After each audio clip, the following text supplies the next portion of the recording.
معانا مجموعه من الصور الطريفه. احمد شاكر بقى يعني جاب لنا مجموعه من صور منتخبنا ومنتخب البرازيل وحط عليها مجموعه من التعليقات. اتمنى يا رب ان التعليقات تكون مناسبه وجميله. هنشوف دلوقتي اول صوره هنشوفها مع حضراتكم ونشوف التعليق. ديت طبعا محمد شوقي ومعاه كاكا. محمد شوقي بيقول على لسان حال الشهره دايما عامله لي قلق. يعني كاكا افضل لاعب في العالم هو بقى اللي بيجري على محمد شوقي، فمحمد شوقي بيقول يعني الشهره هي اللي عامله لي قلق.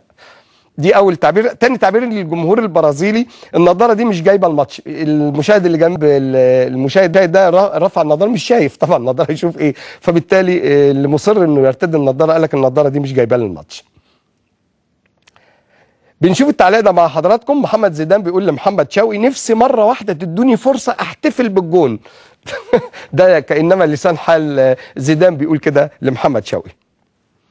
هنشوف بقى صورة طريفة بنختتم بيها هذه الصور الطريفة. محمد زيدان بيبعد كده كاكا، معلش كاكا هو الضحية النهارده في هذه الصور، بيقول له من بعيد علشان الانفلونزا. يعني محمد زيدان مش عايز يسلم على كاكا عشان ما يتأذيش بس.